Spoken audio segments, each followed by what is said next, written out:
Baik, ada lagi pertanyaan, apakah orang yang kasar, keras bisa berubah menjadi lembut? Ikhwatul iman rahimakumullah. Di surah Al-Maryam ayat 14 kalau tidak salah disampaikan bahwasanya Jabbar, makna Jabbar di sini adalah keras hati, temperamen. Di ayat ini sebetulnya gambaran tentang Nabi Yahya. Bahwasanya Nabi Yahya itu menjadi anak yang latif, yang lembut, yang santun. Kenapa dia menjadi anak yang santun? Karena birrul walidain wa barum bi walidaih walam yakun jabbaron asyiya. Kalau kita sayangi orang tua kita, ini salah satu obat untuk menyembuhkan hati yang keras. Apakah bisa berubah menjadi lembut? Bisa. Ikhwatul iman, kalau kita tahu para sahabat dulu, orang-orang Quraisy dulu, itu orang-orang yang keras, orang-orang yang keras. Tetapi bagaimana menjadi lembut? Karena ada keimanan yang tumbuh di situ.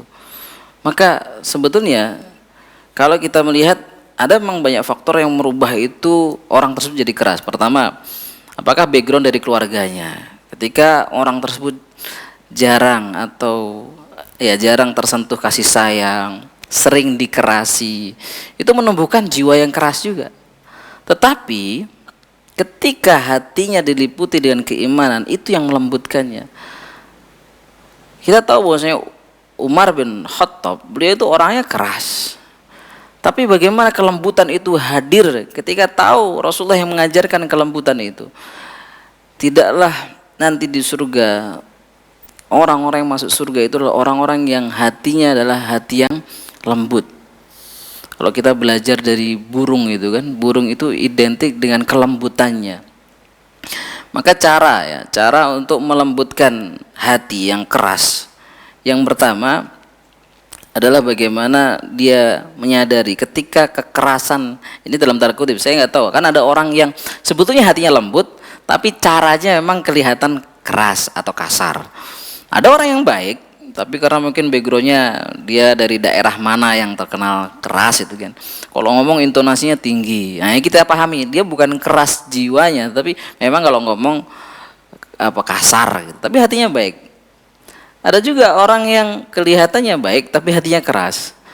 Mungkin dia dari perlakuannya kelihatannya baik, tapi di belakang dia suka ngomongin kita, lebih ke perlakuan yang kurang baik meskipun omongannya bagus. Jadi ikhwatul iman, untuk merubah ini pertama adalah muhasabah. Tidak ada untungnya menjadi orang yang kasar dan keras. Karena kalau kita keras terhadap anak akan malah menjauh. Kita keras sama suami juga tidak nyaman. Apalagi jiwa temperamen. Temperamen ini lebih bahaya lagi. Temperamen ini sifat keras kepala yang dia tidak bisa menerima nasihat. Jadi kalau dinasihati keluar masuk kuping kiri, keluar lagi. Jadi nggak sampai ke kuping kanan gitu ya. Mantul gitu. Kalau masuk kuping kanan berarti masih sempat masuk ya. Masih ada yang nyantol. Ini masuk kuping kiri balik lagi. Saking kerasnya. Maka pertama kita doakan. Kalau kita punya saudara yang keras, kita doakan. Saya masih terkesan dengan kisah seorang ulama di Syria yang beliau punya tetangga, yang tangganya ini sudah keras, temperamen, sukanya maksiat. Jadi kalau malam tuh dia suka masukkan perempuan-perempuan di situ. Mungkin kalau sekarang mungkin kayak pesta apa segala macam. Sampingnya seorang ulama besar. Kemudian sebagai seorang ulama tentu dia harus menyampaikan kebenaran, maka disampaikan kebenaran, didatangi rumah, disampaikan dengan cara yang baik. Tolong jangan lakukan ini mengganggu tanggamu, dan yang kau lakukan adalah kemaksiatan yang engkau akan merugi. Dinasihati, tapi sifatnya keras, dia nggak mau menerima. Besoknya dia melakukan hal yang sama. Akhirnya dia lapor polisi, karena kekuatan dari seorang itu kan kita bisa mendoakan. Yang kedua, kalau bisa dengan niat, kekuatan niat, artinya dengan kekuasaan, di situ dia minta tolong polisi. Polisi datang dan betul terbukti dia melakukan kesalahan, mengganggu tetangga, dan akhirnya dibawa ke kantor polisi. Ini orang marah.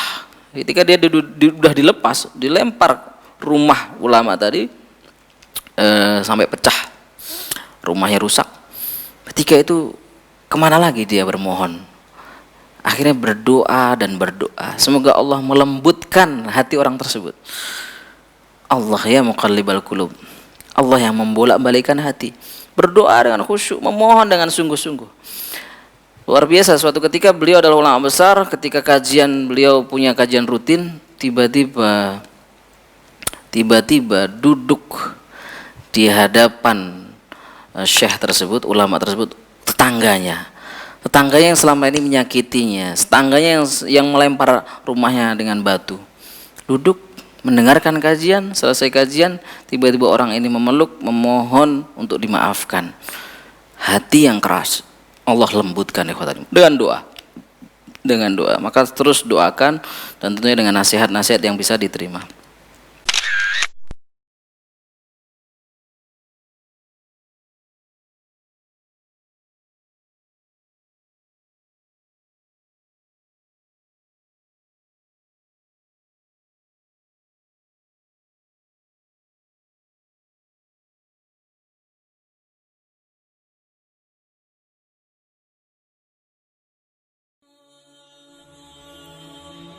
Bantu yuk operasional rumah dakwah Al-Hujah dan terselenggaranya kajian serta dakwah Al-Hujah dengan menjadi donatur tetap setiap bulan berinfak Rp30.000. Dengan infaknya setiap bulan Rp30.000, insya Allah akan membantu dakwah Al-Hujah dan jadikan ini amalan yang istiqomah yang dilakukan terus-menerus atau kontinu. Allah mencintai amalan yang istiqomah walaupun sedikit. Terus istiqomah setiap bulan, jangan berhenti, karena Allah mencintai hambanya yang istiqomah. Dan insya Allah ini akan menjadi amal soleh jariah dengan menyebarnya ilmu yang bermanfaat. Yuk salurkan amalan istiqomahnya setiap tanggal 3 setiap bulannya melalui Bank Sentral Asia dengan nomor rekening 27660155554 atas nama Dedi Harveni, dan Mandiri Syariah dengan nomor rekening 71022286299 atas nama Dedi Harveni.